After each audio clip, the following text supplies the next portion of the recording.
Realty with us today. Morning, everyone. Good Yeah, morning. thanks for having me on the show.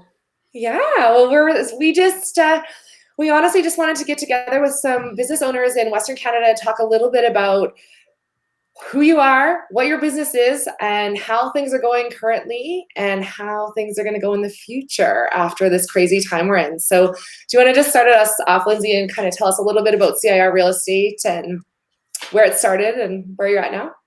Sure. So CIR Realty started in 1983. So we're 37 years old, and it stands for Canadian Independent Realty. A lot of people ask that question, and we aren't independent. We're not franchised. We have 15 locations across southern and south central Alberta. So Calgary, Red Deer, Lethbridge, all the major spots, and some bedroom communities, including Canmore, Cochrane, and all the ones surrounding there.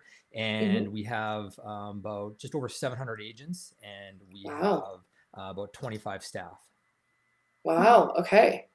Big show. Hey, that's a lot of agents. Yeah, Yeah. it's good. It's good. And I've only been in the ownership group for about 3.5 years now. So I'm relatively new to the game. And but it's been around since 1930 or 1987, 1983. Love to say I started it, but I didn't. Okay. Awesome. And so now tell us what is it looking like for your agents right now with all the COVID-19 stuff happening? How have things changed for you guys? Yeah, it's a tough out there. I mean, obviously, everybody, it's difficult times. I'm trying to not use the word unprecedented. I think we can do better Thank than you. that now. Yeah. So yeah, there you go. Thank you. Thank you. So we, looking at the marketplace, we have a group of agents, and some people are actually, when you have 700 people, you get a good segment of the entire market, just from the standpoint of some agents have, maybe they have someone immune compromised at home, or they can't run their business. We have agents who have just said, you know what, business not as per usual, but are pivoting quickly in order to offer virtual services. We'll talk about that, I'm sure, in a bit here. But looking at the marketplace overall, the market is down 65% in Calgary right now in terms of sale volume.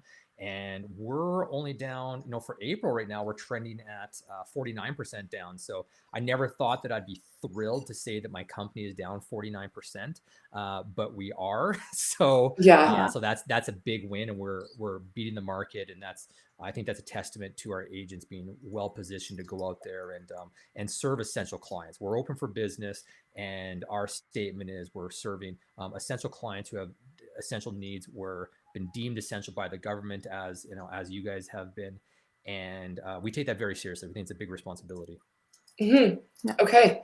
And so what are some of the things your agents are doing then to work during this time if they can't be in people's homes and they they're not able to just get out and shake hands and kiss babies like you normally would, if you will? Yeah. So obviously we're well positioned in this day and age. It'd be really interesting to ask that question if we were 20 years ago, what it would look like. But now even video calls like this, agents are meeting with clients via video. Zoom is obviously one of the huge tools that people are using. Virtual tours, and physically the agent going into the property with a mask on, sanitizing, viewing the property that way. Sellers being instructed to leave every door, every cabinet open, lights on, so no one touches anything.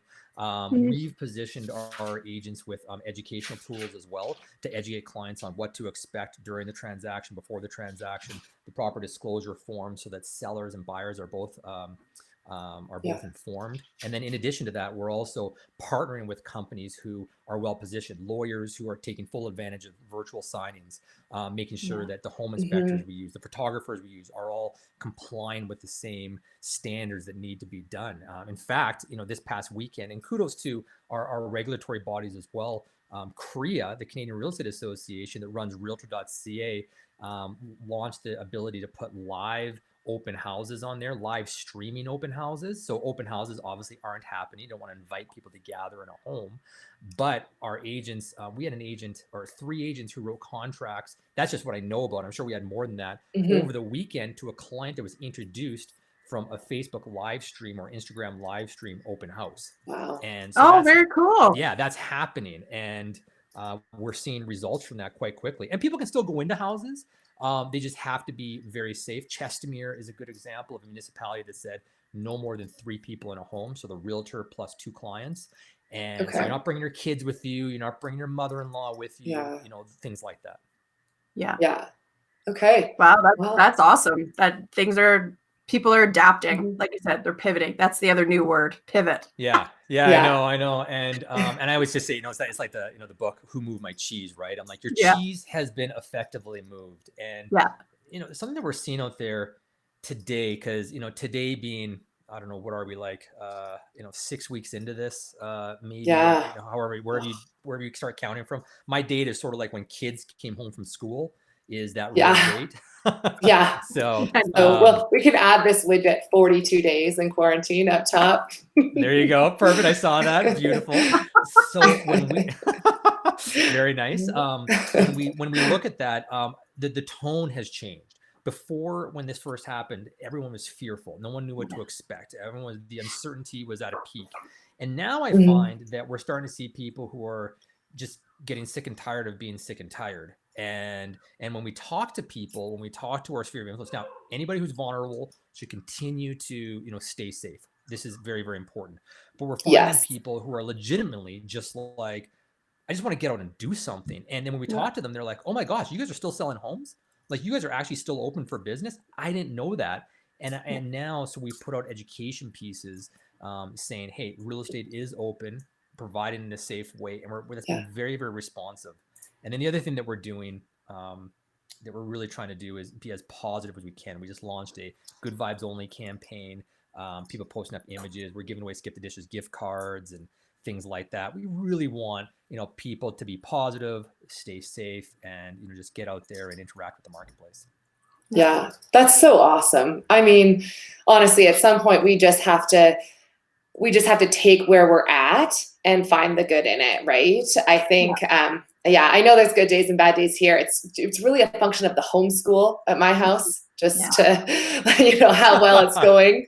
Happy teacher or very cranky teacher. But yeah, no, I love that Good Vibes Only campaign. I think it's amazing. That's really amazing. So my question is, do you think this situation is going to change the way real estate is done forever? Like, where do we go from here? Well, let's take a step back to 2013 in Calgary, anyways, where Calgary flooded. One of the biggest floods we've ever seen. And Elbow Park is, beautiful homes along the river, was devastated, absolutely devastated. And one of the things that we noticed is that people have very short memories. Yeah. And so I'd love to, say, oh, this is a revolution, but we're not quite there yet. And at least I don't believe so. I mean, Elbow Park, these homes, not only 18 months later, they're back up to the normal prices. It's expected to flood. You cannot get insurance for them for overland flooding. Like, your house will be devastated, and it was right back to it again. And humans have this natural ability to forget what it was like. And so, yes, for right now, will more agents be open to and more clients be open to doing a video call, maybe as a pre-meeting? I hope that that's taken advantage of. And also, I hope that live streamed open houses. I mean, an agent can do 4 open houses in a day just by doing 1 hour live streams and going to them. You don't have to put signs out. You don't have to do, sit there for 4 hours. People can log in. You even have a capture system. It's safe for the client too. Stuff doesn't get stolen. So I hope that there's a few adaptations. And I'll just share one quick story that I've been referencing is, and I heard this in a podcast called Doesn't Matter. I'll think of it by the end. Oh, Cautionary Tales. Cautionary Tales. And they were talking about how the London subway system went on strike. And so people couldn't take the subway anymore. The only thing they had to go to transit, like buses or alternative modes of transportation. So they did take all the membership cards and track them when the strike finished, and said, will these people go back to the same route they took to work every single day? And 30% of people didn't go back. 30% of people said, oh, that bus route was actually faster, but I never gave that bus route a chance. So do I think there's a few pieces that will go back, that will change? Yes. Fundamental changes, though, not a chance. No. Like, people are still going to say, oh, we can meet for a coffee. Let's do that. We can meet in your office. Let's do that. I think it's going to be that way. Our agents a lot more the necessity is the mother of all invention. Are they a lot more willing to adopt video tools like this? Yes. But I think it won't change dramatically. Okay, that's an interesting perspective. Yeah. I hope that there are some changes, because I certainly So do I. love the Zoom calls, and I find that I'm more efficient, and that clients are taking more advantage of like using our secure portal to upload documents and those kind of things versus, driving across town to drop them at the office. So I do think there's efficiencies that hopefully we can keep in the service offering. And I agree that those few things will happen. Will someone not want to go around and tour homes to look at them and be happy with a Matterport virtual tour or something like that? It's like, it's still homes are something you got to get out there and feel. So it'll be interesting. Hopefully a lot of this stuff stays, because like you said, we have the opportunity to be ever more efficient. And if we're efficient with these tools and our kids are out of the house, oh my gosh, think of how much we can get done. I know. Unbelievable. Wow. So what is CIR doing differently, do you think, than other brokerages right now? Do you think you guys have taken a different stance? Yeah, well, I mean, first of all, one of our biggest things was how do we help the agents financially? We know that that's something, so we've done some fee deferrals as well to ensure and really flexible payment strategies on that. That's something that we explore it every single day to adapt to the marketplace. We think that's something that's super important. We've been educating them every step of the way, helping people understand what tools are available to them. And we've actually always been, we've done our Monday morning meetings virtually since 2011. We've been streaming out. We get like 200-300 people online. And so we are doing streamed education almost daily, where another tool is available. It's ready to go. And we've been changing fast to ensure that we are providing the clients the education they need. We don't have to wait for head office or franchise to bring something down that's compliant. We have a team, we have 7 marketing staff that's instantaneously putting out materials. We have it where the first day we went into quarantine, by day 2, we had a series of 15 images about things that people can be doing at home, that people can share on social media, things like that. And we're just able to change and adapt so quickly because we're independent. We have our own team in-house, and we adapt to what's happening in Alberta. If we were in New York or Italy, I mean, that would have been a different story. And if we were in those marketplaces, we would have been able to adapt quickly. Yeah, that's awesome. That is really awesome. And so now, do you feel that if you could encourage your agents to do anything right now, I know like for us, we're just really trying to show up and be of service and really maintain a positive client experience, even if we can't meet somebody face to face or, put our hand on their shoulder and help them through something. We're trying to still maintain a really positive client experience. Are you guys really focusing on that with your agents as well, or? Yeah, it's the number one thing that I believe people can do, and you kind of nailed it, where it's like, the days of the hard sell are over. Like it's just that attitude of being of service to people.